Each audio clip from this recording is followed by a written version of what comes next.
and welcome back to the video series awareness campaign from the Maryland Healthcare Coalition Against Domestic Violence, centered on the intersections of health and intimate partner violence.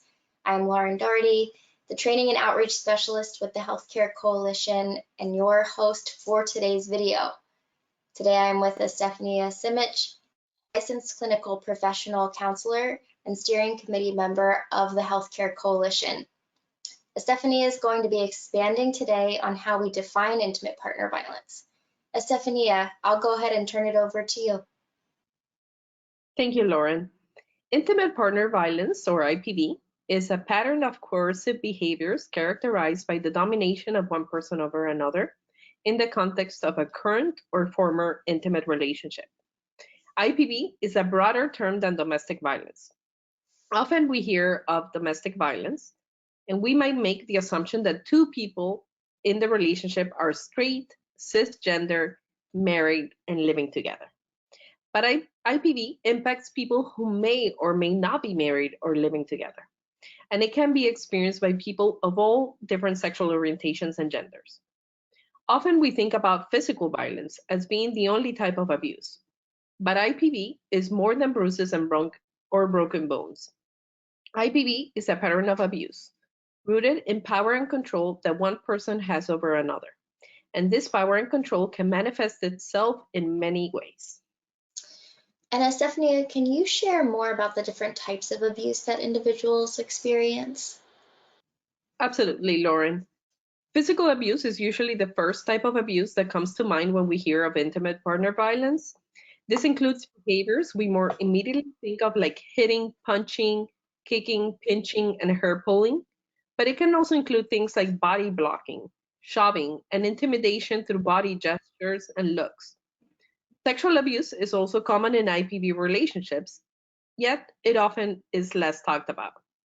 One partner may sexually assault their partner or force them into unwanted sexual acts.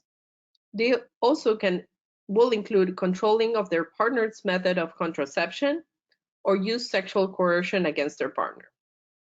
Emotional and psychological abuse can consist of intimidation, coercion, threats, and name-calling. You might see an abusive partner minimize or deny the abuse, or perhaps blame the victim for the abuse. Abusive partners can use entitlement and privilege against their partners.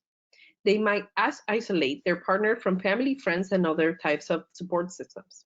Technological abuse is something we have seen much more often in the past several years.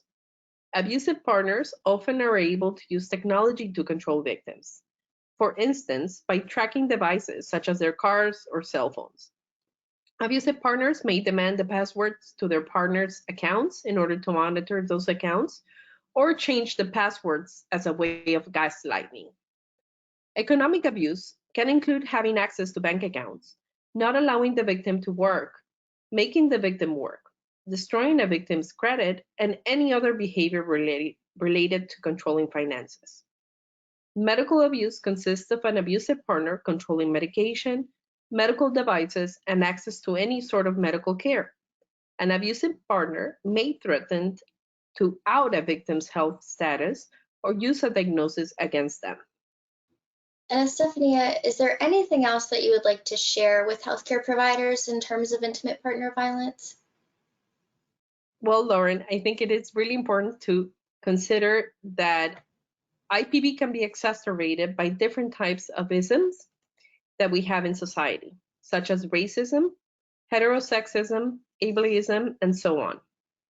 A legal scholar named Kimberly Crenshaw coined the term intersectionality to describe the theory that various forms of discrimination centered on race, gender, class, disability, sexuality, and other forms of identity do not work independently, but interact to produce specific forms of social oppression.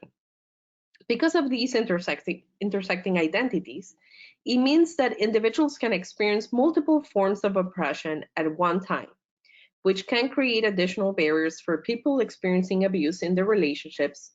As healthcare providers, we need to be prepared for this by unpacking our own biases and by using trauma-informed practices in our approaches.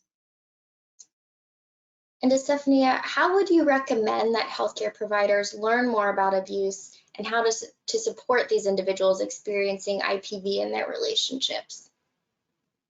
Healthcare professionals can continue joining us for this video series. Follow us on social media or sign up for our e-newsletter to stay up to date with the most pertinent information and to discover new learning opportunities. They can also go to our website to request materials, request trainings, or any technical assistance. Well, thanks again for being here today, Estefania, and sharing such important information with us. For those of you who are interested in learning more about how to help a patient experiencing abuse or would just like to connect with us, please visit our website at www.healthandv.org.